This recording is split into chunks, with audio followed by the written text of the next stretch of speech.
blind. Got a girl dark skin, she fine. Okay, rewind. Got a new little thing that grind. Got a best friend with her, that's mine. Keep trying. If you couldn't do the work, why sign? Want the money or you wanna inspire? Cause the same old crime get tired. You liar, you fire. My bad. I just didn't know where to cut that off. That is my joint. Clearly. I've been playing this for... Turn your mic on. I've been playing this for all day for the last 2 days. All day. You should be on. Now it's on now. It did sound like your what you call it. But we are here, ladies and gentlemen. Y'all know Windows, Apple, Samsung, Motorola, anything. All of those electronics always update at the most inopportune time.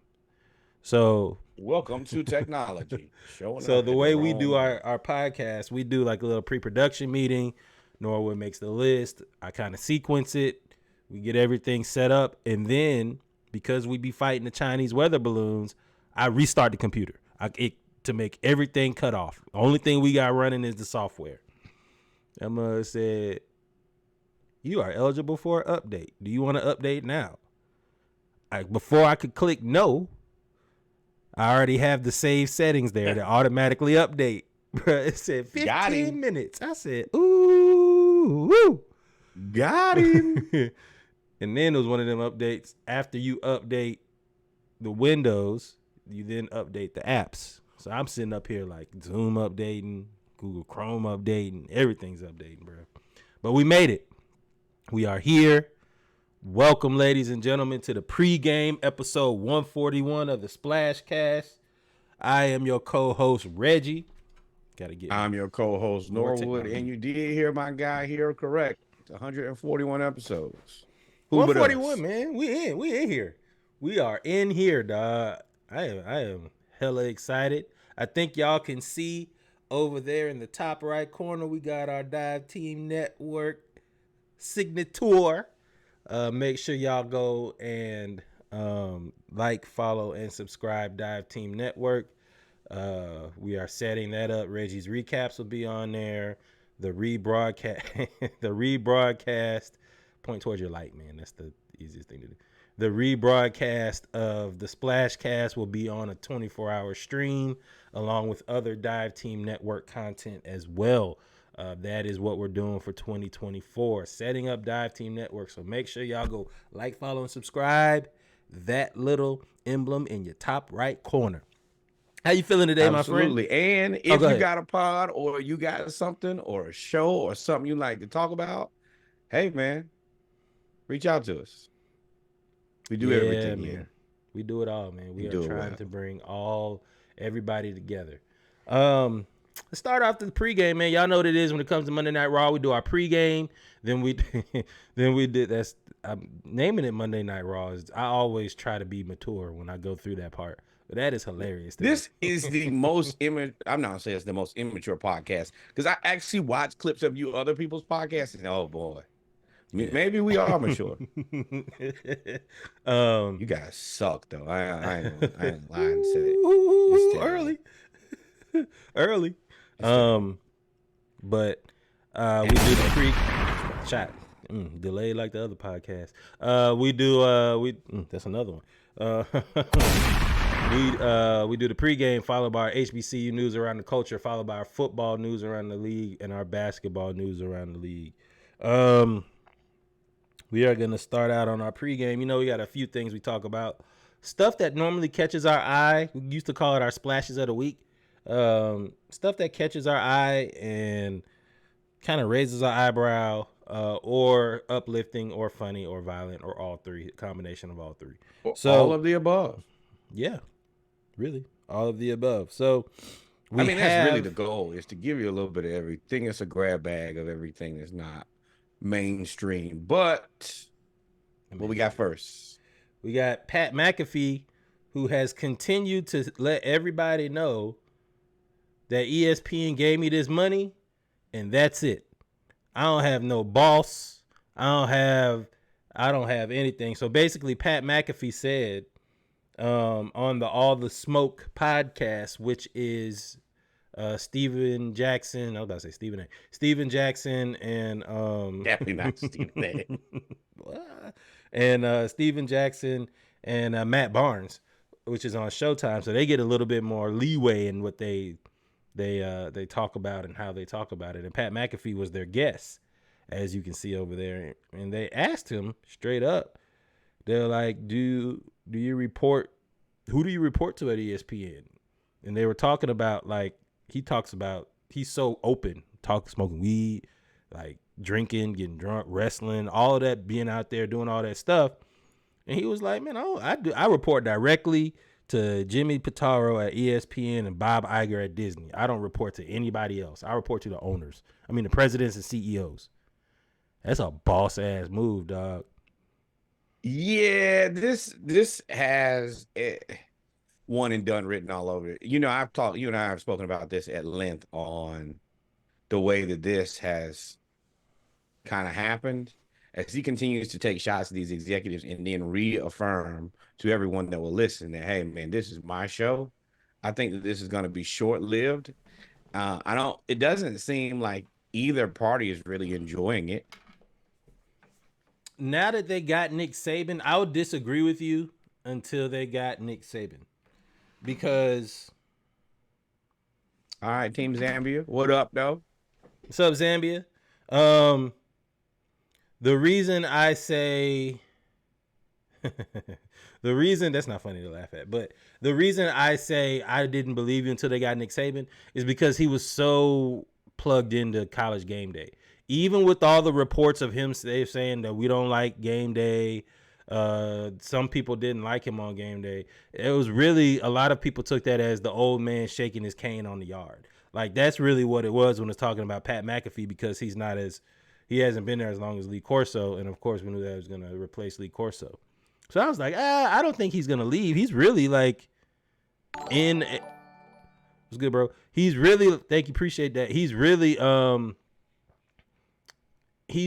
like, he's got a negotiation stronghold. Like, he's got the leverage until they went and got Nick Saban. He's 100% negotiated from a place of strength and power until they got Nick Saban. He brought his fan base. It was a partnership, essentially, it's not like where most people, hey, we'll add you to our list of talent. No, this is what I built. This is a true partnership. But I think that both parties, once this contract is over, I don't think it's going to be. I think it was a 5-year deal. I don't think this contract is going to make it to the end. We're in year one. And he's taking shots at everybody. And he already said he was trying to be sabotaged and named the executive. And then said, I don't respect the executive. I don't report to the executive. I ain't gonna say I don't respect him. He said, I don't report to that said executive. He said, I then go to the president and CEOs of ESPN and Disney only.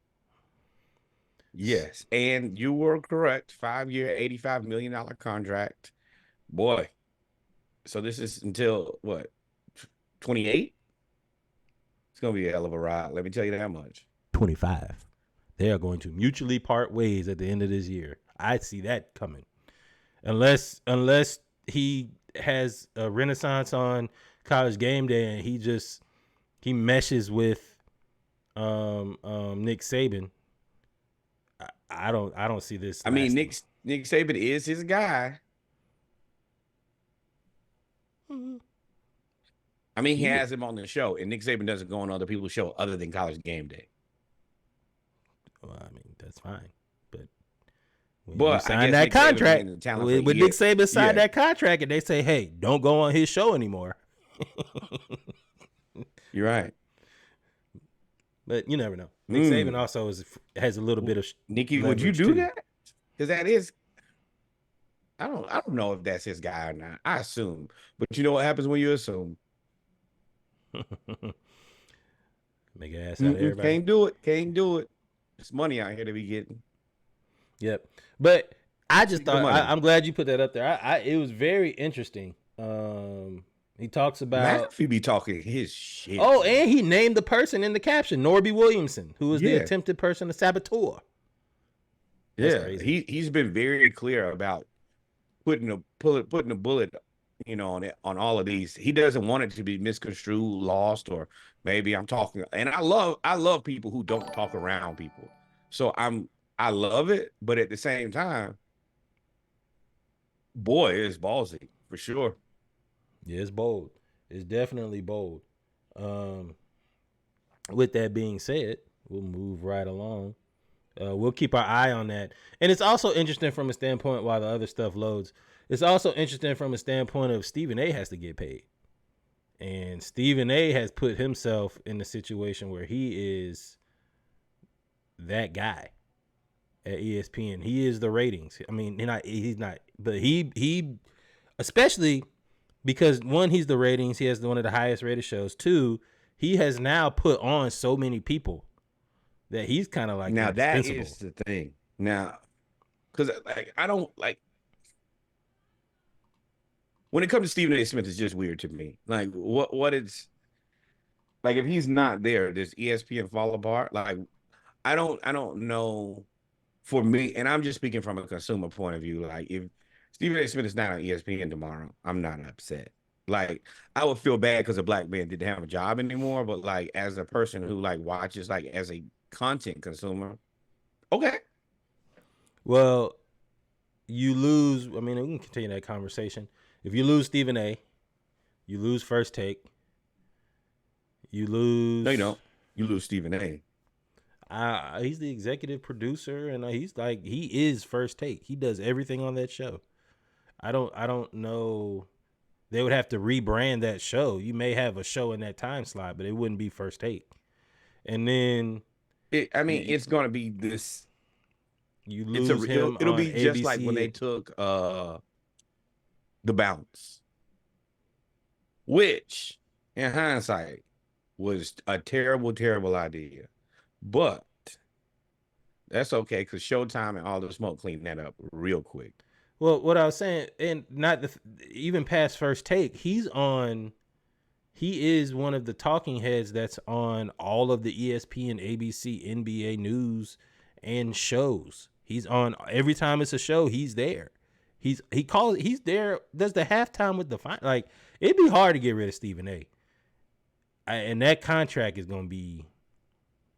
Now, the only way you get him away from that is the negotiating because he wants to go to like ESPN and all those other places. I'm not ESPN, CNN, and he wants to kind of do what Charles Barkley's doing. Yeah, I think he's trying to. I think that his time in sports, it's kind of. No, I guess I can't say that. I was gonna say your boy who does Good Morning, Michael, used to do Regis Strahan. Yeah, Strahan, but. I think he would want to do that. I'm not sure if he's like Strahan and got in that bag. I don't think he wants to be Strahan because Strahan. Well, yeah, I mean, because Strahan does do football and ABC.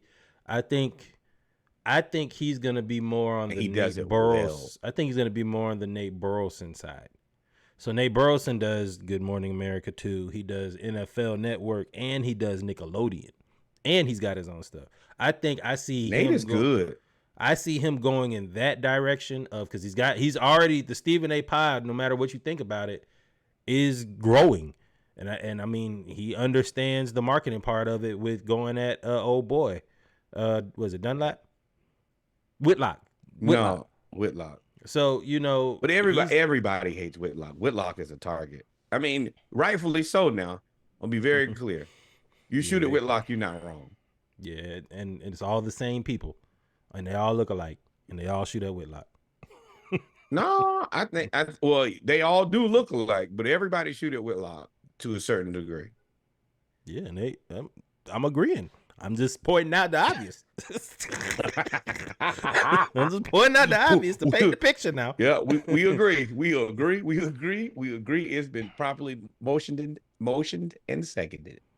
So moving on, man, in the pregame, Winthrop University has offered scholarships to 2 national champion 5-star recruits. I know y'all would be like, I mean, it's Winthrop. 2 national championship 5-star recruits. They must be really good. And you're like, what sport? Football? No. Basketball? Not exactly. No. When you think of Winthrop, you probably think maybe baseball. No. Cornhole. It's the first of its kind in terms of a scholarship for 5-star recruits in cornhole at a Division I school.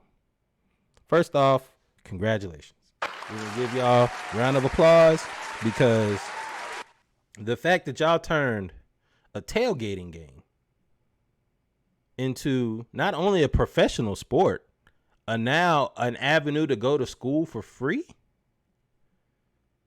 That's a big deal. That's a big deal. So, yeah. Yeah, so I'm going to college in the fall on a cornhole scholarship. Well, that is that. Congratulations, man. Don't let your parents sully your dreams and tell you that you can't do exactly what you want to. Let me tell you something. You remember them sports banquets where they would have like all the fall sports, all the spring sports? You know how mad I'd be if they get the same amount of stuff, if they get the same amount of pomp and circumstance as like the football team. And before you say, that'll never happen, everybody football team ain't good. Yep. And no. You got to think about, what about if you're a good football player, but just not like you're the best football player on this guy's team. I mean, in this guy's school, and you're a pretty good football player, but you don't get an offer, but the 2 cornholes do. Oh, it's hate. Not the 2 cornholes. Oh, you thought I wasn't calling them cornholes? Oh man, and they gonna take your girl too. You ain't on scholarship? What? And they'll whoop you your beer pong too. And they got NIL. Ooh, NIL money. All the beer. As soon as I turned 21, all the beer. I'm in Bud Light. All of them. Craft brewery. Though I don't even know what Winthrop is. What's that? Ohio? No, North Carolina. I just said I don't know where it is. Winthrop. They got a lot of craft breweries up there in North Carolina. My homegirl, she played soccer for them. I think they. That sounds like a soccer school. Yeah, that sounds like a soccer school. Sound like a cornhole school now. It is a cornhole school for sure, and those are the cornholes. But shout out to Winthrop, man. Listen, man, I'm always gonna relate this back to the blacks. We have to understand how rules and regulations work. If you understood how rules and regulations work, all you have to do is find the right school, and you can turn cornhole into a full scholarship. Cornhole. Facts. And money with NIL. I'm gonna be honest here. Black parents not going for that. You want to do what every day, son? Go out there and play cornhole in the yard. Boy, you better be in them books now. You won't have to pay a red nickel. That will end all of that. You ain't. Sure. It's $150,000 scholarship. You'll be like, you know what? Cool. Russell, you are actually a scholarship athlete. What are you talking about? Well, he's talking about if that was a school, if that was a sport, you wouldn't have to play football. Could you imagine the football players just quitting and be like, I'm gonna go play cornhole. No CTE for me. This changed the game. Look, ESPN Ocho. Hey, and at the end of the day, you're going pro in something else. Isn't that what the NCAA tell you every year? Yeah. 99% Russell also of elite athletes. bowler. Elite bowler? Yeah. Russell can bowl. But shout out to Winthrop, man. And hey, so this is a Norwood story. We talked about this. We kind of talked about this on a micro scale, on a micro level, but it also on a macro level because they were buying into everything. The FIA president, Mohammed bin Sulayem, is under investigation. Also known as MBS. MBS is under investigation for allegedly interfering over the result of last year's Saudi Arabian Grand Prix. We told y'all when they started coming in and spending $100 million, it was gonna get crazy. But Norwood, I'm got the alley-oop this to Norwood. He called this specifically as soon as they announced the event. I told y'all from day one, like I watched the John Oliver episode on MBS and I was hip immediately. This is not a guy that you make deals with. Now, MBS, once again, just like I said in the last episode, I ain't got no smoke with you, but peace and blessings. Black History Month over. Happy Black History Month. Whatever it is, bro. I don't want no smoke with you. But he is under investigation for improprieties. They say that he's been, fiddling with the Formula One already. So my thought was like, okay, number one, he's under investigation. But also, the whole Live Golf Tour, that's his groove too. So if you see that he's under investigation for Formula One, does Liv just sit by idly and not say anything, or do you investigate as well? Like, oh no, Liv too deep in the sheets now. Liv can't back out. They done gave doom. They done gave 150, almost $1 billion. They done gave a bill. Like, nah. Would you? Phil Mickelson paid off all his debt, known debt. Oh boy. You think he giving that back? Oh, y'all crazy. Now, MBS, he's not part of the Qatar group that's buying stuff. Yeah. No. He's not part of that. I think that's a different group. But that Saudi sports fund league where they got all the money, yeah, that's him. MBS. Who bought into the Wizards? Who bought into the Wizards? That was Qatar. That wasn't him. Qatar followed his lead in terms of his example, and they created their own fund. Might not be Qatar. Was it? Yeah, it was Qatar. It is. The Qatar Investment Authority has agreed to buy 5% stake in Monumental Sports and Entertainment. I mean, I'm sure if you Google Qatar and World Cup, it ain't good. It ain't good. And I'm pretty sure if you put in MBS, that is probably a red flag for somebody don't type monitoring. that in your computer now.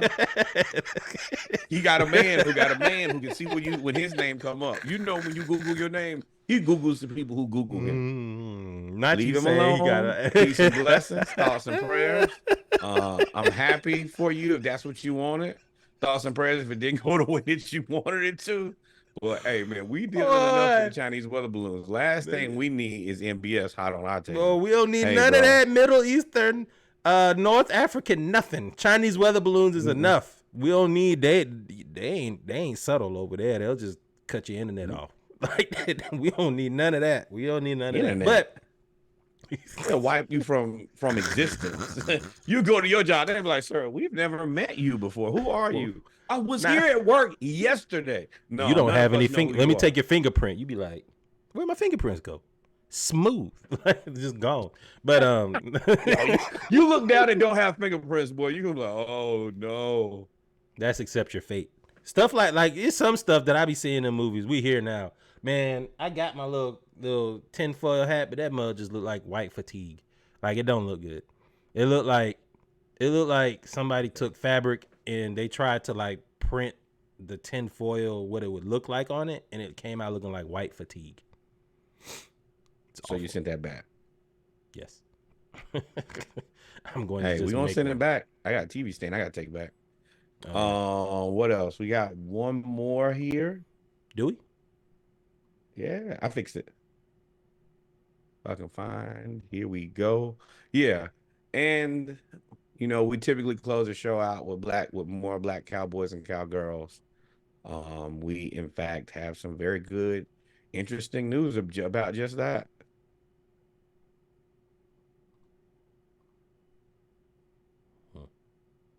We may. It's is this about the rancher? So the visual I guess is not cooperating, but there's an 11-year-old girl. Her name, and she's from Texas. There we go. And it is also rodeo time. But her name is Courtney Solomon. She is a 4th generation Texas cowgirl, which is super dope. Just fourth generation, period. And then, in this of all things is amazing. But she the first one to ever compete in a nationally televised rodeo. Congratulations.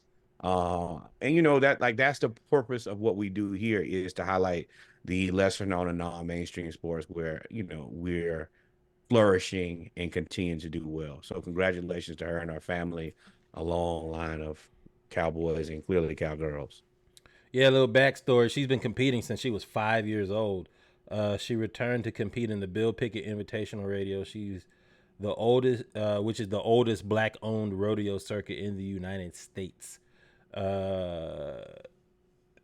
She made great strides as a professional rider at the first ever national televised black rodeo. So, first off, she's dope for continuing the legacy. She's dope for being able to know how to ride a horse at 5. She's dope for being able to compete in a competition at 11. The Bill Pickett Invitational Rodeo is dope because it was nationally televised. And I don't feel that it got as much press, because I didn't know about this till you put it on the list. And I saw it in Instagram. I don't feel like they got as much press. This is something I feel like, of course, it's regional because rodeos are really Southwest. But man, I would love to go to this just because it's so historical, for being from a point of the first and the oldest, not first, the oldest owned black owned rodeo circuit in the nation. This whole story. And you got to love black people to comment. Seeing first black in 2024 really pisses me off. Congratulations to her. Yeah. I'm glad I'm not the only person that has that sentiment. We still doing stuff for the first time? No, we 2,000 years in, bro. What we doing? Like, what you mean? In 2024 of our Lord, we still doing stuff for the first time. That's crazy. We 2,000 years after the reset. None. Like, what y'all mean? But fuck you mean? But shout out to her, man. That was awesome. And of course, don't get, well, I can't say that. I'm scared of MBS. I was gonna say don't get corrupt, but we don't want no problems. Hey. You got to cut it. But ladies and gentlemen, we come to the end of the pregame. We talked about the ESPN drama. That was really the main story we talked about, with Pat McAfee and a little bit of Stephen A thrown in there. Cornhole Scholarship. Hey, HBCUs. We really reported this, so you can go get that money, because there's going to be some money thrown to a cornhole scholar. Listen, talk to ESPN Ocho. This a dodgeball's coming next. If you can dodge a wrench, you can dodge a ball. I'm sure that's coming as a scholarship. It's on the way.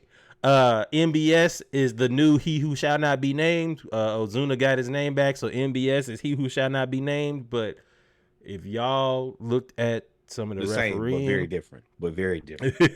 The refereeing, if you look, they are live with Formula One, the way that they're plugged in, especially now with gambling. We are going to follow all of this this story. This is just the beginning. Please continue to follow. Also follow, subscribe. And as you follow, we will keep you updated on exactly how this plays out, because I think that this has implications across the board, because the money sounds funny.